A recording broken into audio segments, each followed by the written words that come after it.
Pertamina tengah mengkaji secara internal, saudara, penghapusan Pertalite alias RON 90 ke BBM yang kadar oktannya lebih tinggi. Ini akan jadi informasi pertama di Kompas Bisnis pagi ini bersama saya Paskali Siswari, saudara.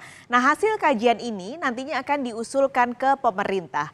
Pertamina saat ini mengkaji pencampuran Pertalite dengan etanol 7% dan akan menghasilkan Pertamax Green dengan RON 92. Kajian ini masuk dalam program Langit Biru tahap 2. Jika kajian dan usulan ini akan menjadi program pemerintah, maka harganya akan langsung diatur pemerintah karena tetap akan ada mekanisme subsidi dan kompensasi. Kajian ini dilakukan untuk menghasilkan BBM yang lebih bersih dan bisa menurunkan emisi atau gas buang kotor. Program Langit Biru tahap 2 ini adalah merupakan hasil kajian internal kami. Ini belum ada keputusan apapun dari pemerintah. Tentu ini akan kami usulkan dan akan kami bahas lebih lanjut. Dan tentu saja ketika ini menjadi program pemerintah Pertamax 92, harganya pun tentu ini adalah regulated. Ya, tidak mungkin yang namanya JBKP harganya diserahkan ke pasar karena ada mekanisme subsidi atau kompensasi di dalamnya. Kami mengusulkan ini adalah karena itu lebih baik gitu ya. Kalau misalnya dengan harga yang sama tetapi masyarakat mendapatkan yang lebih baik dengan oktan number lebih baik sehingga itu untuk mesin juga lebih baik sekaligus emisinya juga menurun, why not? Gitu. Jadi usulannya itu, tetapi kembali lagi supaya tidak jadi perdebatan di publik, saya ingin menjelaskan bahwa ini adalah hasil kajian internal kami. Kita akan bahas pagi ini soal kajian penggantian Pertalite ke BBM yang lebih hijau. Pagi ini bersama Direktur Eksekutif Energy Watch, Daimas Arangga. Halo, selamat pagi Mas Daimas. Selamat pagi juga Mbak Paskali, apa kabar? Baik Mas, kita bahas soal ini wacana kajian Pertamina untuk mengurangi Pertalite dan mengganti ke yang lebih hijau. Pertanyaannya, waktunya tepatkah kalau dilakukan dalam jangka waktu mungkin tahun ini? Iya, kita kembali lagi ya, bagaimana urgensi untuk menghapus Pertalite menjadi Pertamax. Yang pertama, saya mau lihat bagaimana nilai keekonomian Pertamax tentunya pasti lebih tinggi dibandingkan Pertalite, yang mana itu juga berpotensi akan menambah beban subsidi negara, Mbak Paskalis.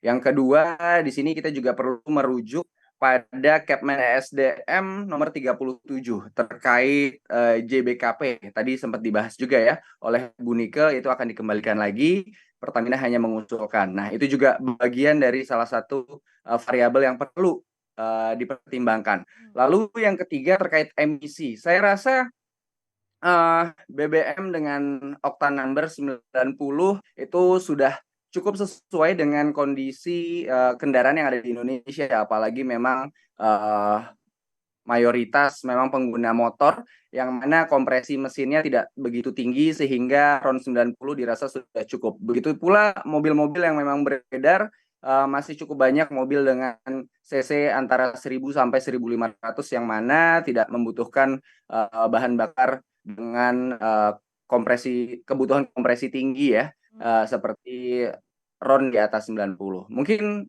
3 poin itu dulu. Satu lagi mengenai emisi, saya rasa tidak cukup signifikan ya apabila kita mengubah dari 90 ke 92. Memang cukup, tapi dari 3 poin yang tadi saya sampaikan, apakah memang itu layak dan akhirnya menjadi sebuah urgensi untuk menghapus Pertalite menjadi Pertamax seperti itu, Mbak. Oke, ini mungkin yang ada beberapa poin yang tadi Mas Daimas berikan, tapi saya penasaran soal emisi. Ini kan Mas Daimas bilangnya RON 90 ke 92 sebenarnya tidak terlalu berbeda jauh begitu. Tapi tadi kajian yang akan dilakukan Pertamina adalah Pertamaxnya ditambah embel-embel green yang harapannya adalah lebih hijau. Kalau itu terjadi ada Pertamax Green 92, sebenarnya signifikansinya akan berubah nggak dibandingkan dengan RON 92 yang saat ini dikonsumsi? Signifikansinya hanya di sisi 7% dari bahan bakar fosil tersebut diganti menjadi basisnya bukan fosil, Mbak Paskalis. Namun emisi yang keluar seperti CO dan juga NOx itu masih cukup sama. Di sini selain berbicara emisi tadi ya, 7% ini juga akan kabarnya akan disuplai dari bioetanol. yang memang diproduksi di dalam negeri. Mungkin ini akan menjadi sebuah gerakan untuk lebih hijau si bahan bakar yang memang kita pakai di sini. Namun sekali lagi ini bukan menjadi sebuah urgensi untuk menghapus Pertalite menjadi Pertamax Green atau Pertamax yang memang konvensional.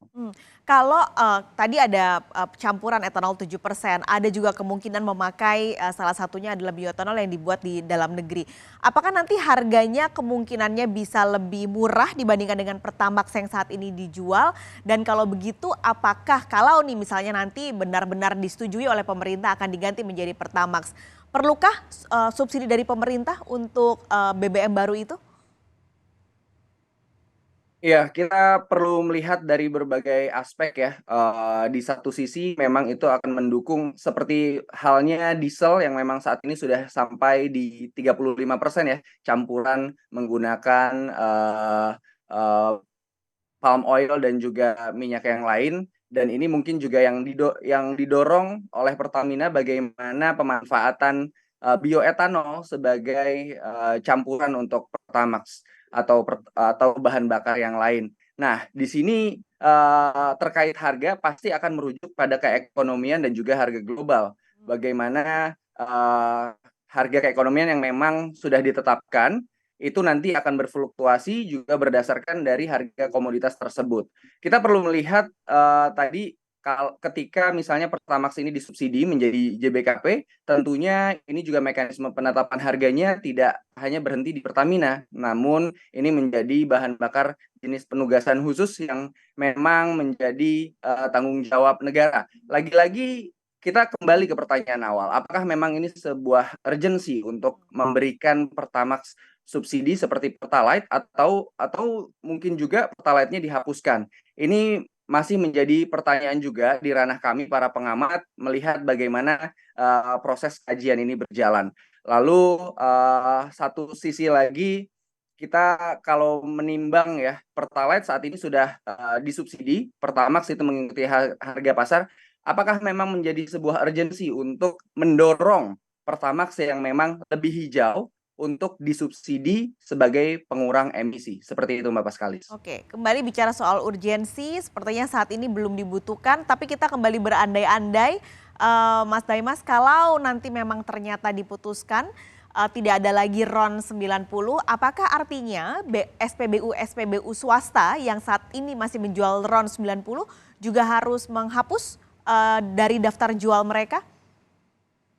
Nah, untuk itu memang tidak ditetapkan ya, belum ada landasan yang mengharuskan penghapusan RON 90 saat ini. Jadi kalau misalnya memang itu pada praktiknya nanti diharuskan untuk menghapus peredaran bahan bakar RON 90, tentunya perlu ada Kepmen ataupun landasan regulasi yang mengharuskan seperti itu Mbak Paskalis.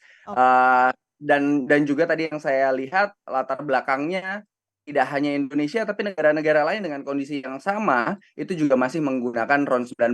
Melihat bagaimana di Indonesia penggunaan motor dengan cc 150 ke bawah yang memang tidak memerlukan kompresi tinggi dan juga mobil-mobil dengan cc 1500 ke bawah yang saat ini sangat banyak beredar, itu nampaknya tidak ada urgensi untuk menghapus BBM RON 90.